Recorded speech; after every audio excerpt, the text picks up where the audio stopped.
Today we are going to be reading Ella Fitzgerald, The Tale of a Vocal Virtuosa.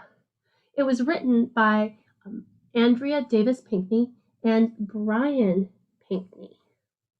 I love this picture, this book, because the pictures are just gorgeous. So make sure that you're actually watching the video.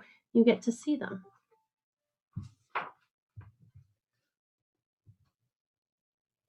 For Chloe and Dobbin, our little scat cats.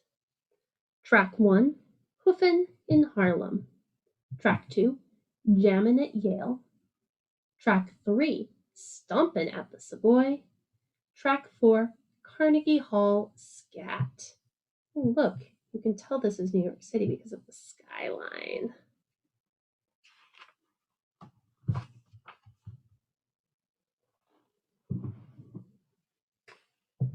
You may think I look like any other cat, but baby, I'm in a class all by myself.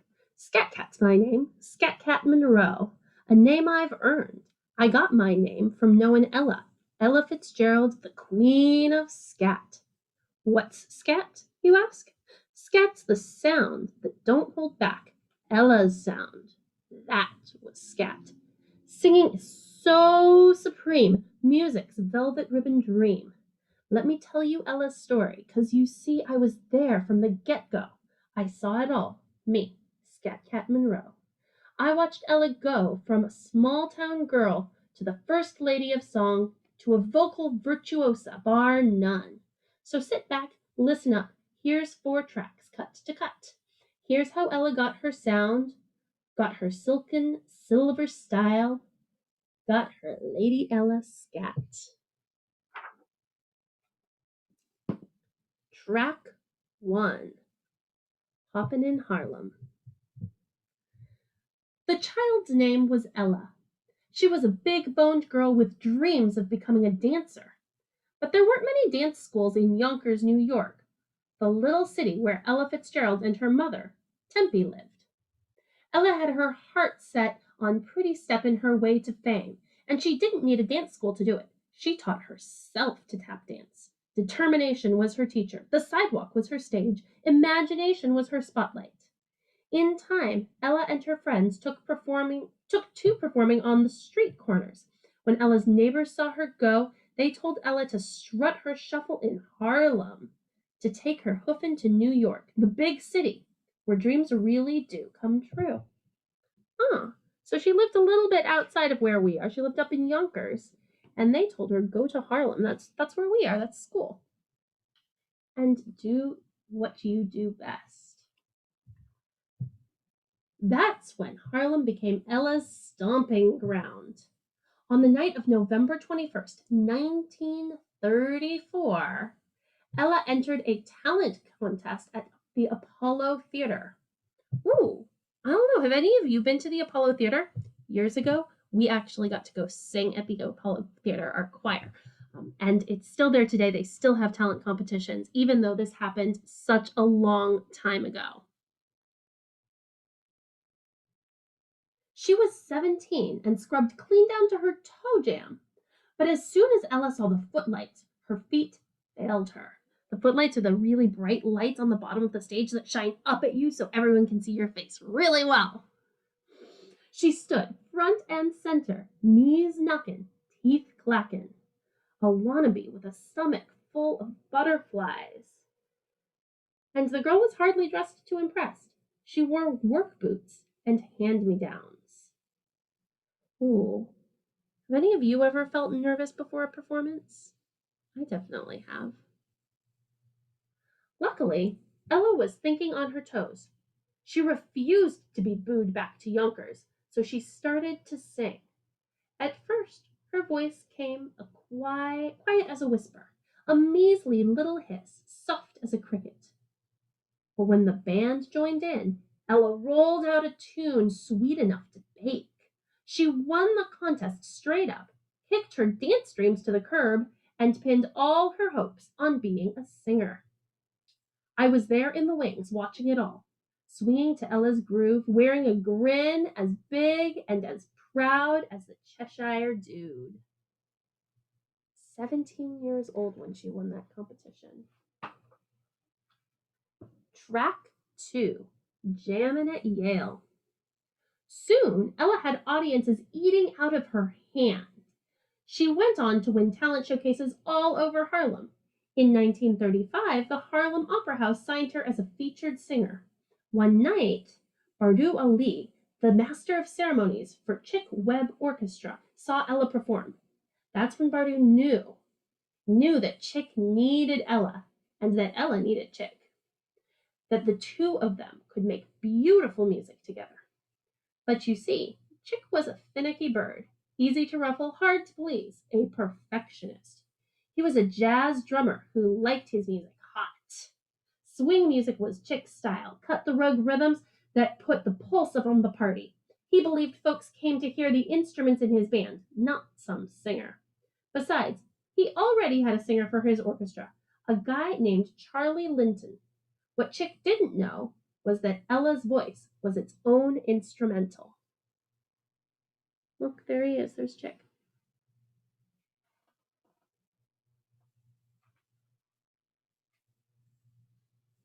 When Bardou took Ella to meet Chick, Chick agreed to give Ella a chance. He told her she could sing with the orchestra at a college dance the next night at Yale University, the Ivy League, where getting loose didn't always come easy. Chick told Ella that if she could work that college crowd, she could join his band.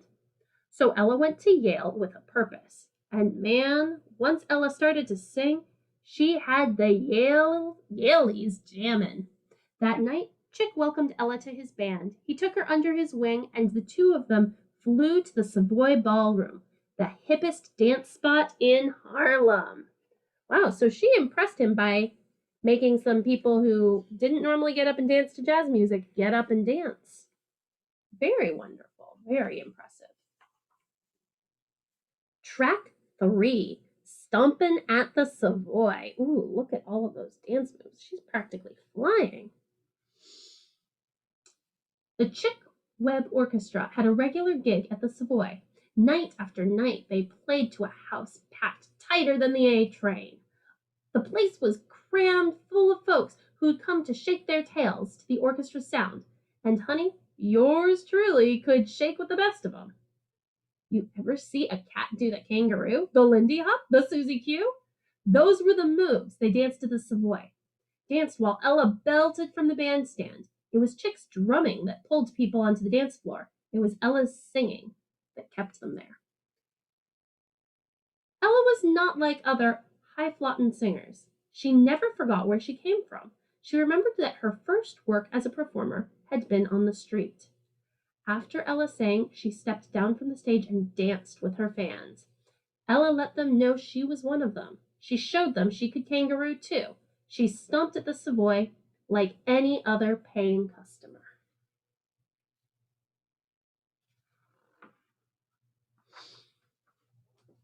Chick Webb was born with a beat in his bones. He was a master drummer, a musician with a fix for jazz. Ella made it her business to learn all she could from Chick. She had talent. He had know-how. Chick showed Ella the right way to deliver a song. He taught her to shade the high notes and light the low notes, to grab hold of a tune, to wrap her voice around each melody. When the sun set on Harlem and the cats and the kitties came out to play, it was Ella and Chick they were coming to see. When Chick and Ella performed together, they were grits and gravy. They brought out the best in each other. People called it chemistry. I called it musical magic.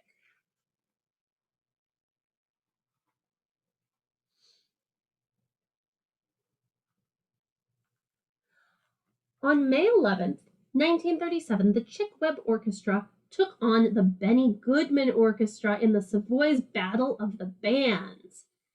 These contests were a Savoy tradition. And they were fierce. One band tried to outplay the other till the crowd, with their applause, named a winner. Benny Goodman was called the King of Swing. He played the clarinet. But King Benny didn't have Ella, who would someday be known as the queen of her craft. And he didn't have Chick Webb, a royal percussionist. Benny set the contest in motion. His band started with a song called Peckin'. They made the place swing, no doubt. Then Chick's band took their turn. Chick's drum solos were slamming. They backed up Ella's vocals, which gave new meaning to the word divine. The contest was close from the get-go. Those musicians put fever to the room. They had me sweating the sheen off my fur and scuffing my wingtip shoes. When Chick's band played Harlem Congo, the crowd got hotter than bootleg Tabasco. That's 'cause Ella sang Harlem Congo on fire. Her voice was quick-fried rhythm with a brassy satin twist. She sizzled with Chick's cymbals, busted loose with his bongos. She tamed the crowd while Chick played his timpani, and man, that ain't all. Ella worked the downbeat. She milked the backbeat. She sang like tomorrow wasn't ever going to come. 4,000 people filled the Savoy Ballroom that night. The contest lasted 5 hours. When it was done, everybody knew who was boss.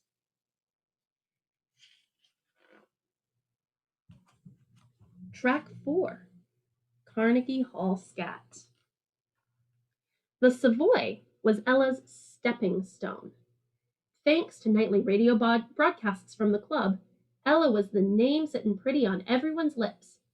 Ella took the Chick Webb Orchestra to new heights. She was the orchestra's star attraction. Nightclub owners had to wait in line to book the band.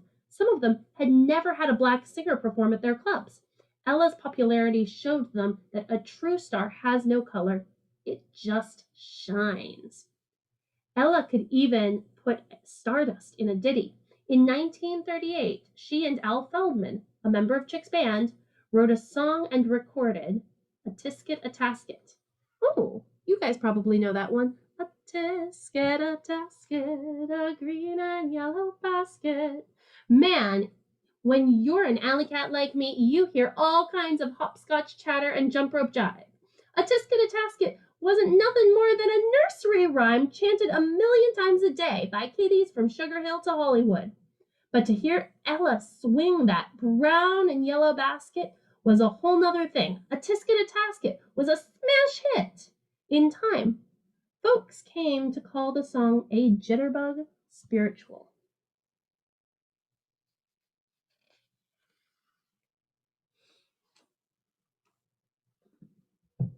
Whew, look at that. Ella didn't shy back from any kind of music. When bebop became hotter than swing and jazz, and music lovers turned to Bird and Dizzy, Ella took her place on the bebop bandwagon. Bebop was jazz on the wild side. It was syncopation, locomotion, fast smack sound, done low down. It was slam bammin' on the flitter tip. It was ham hock jabber ever pitch. Dizzy Gillespie was bebop's main man. He turned jazz on its head.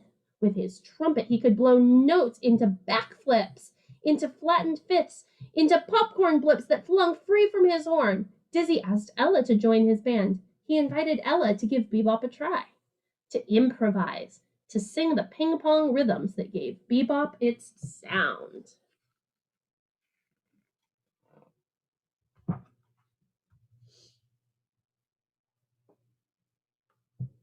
Ella went along for Dizzy's ride. One night, when the two of them started to jam, Ella made bebop her own. For Ella, scat singing drove bebop home. Ella used her voice in the same way Dizzy used the notes he made on his horn, like a runaway leaf flying high on a breeze. Now, when Ella performed, she let her lyrics go. She took her singing out to play. When Ella recorded How High the Moon, her scat swung to cloud 9 and back.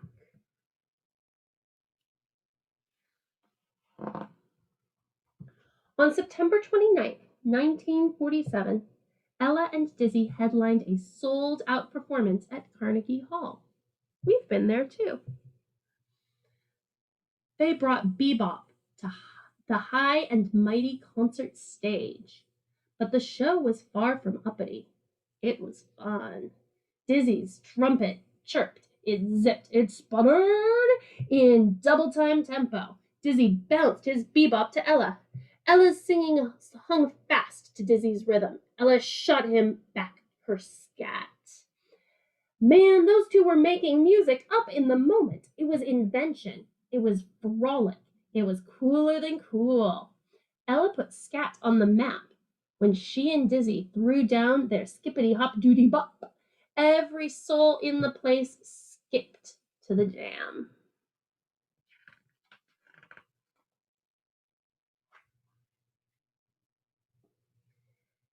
Ella soon had fans who loved all kinds of music. They came to call Ella by many names: the Queen of Scat, the First Lady of Song, a vocal virtuosa. Now I'm the keeper of Ella's flame, the teller of her tale, the Scat Cat. So, kid, don't be fooled by phony felines. A cat by any other name ain't the same. Take it from me, Scat Cat Monroe. I was there with Ella from the get-go. The end.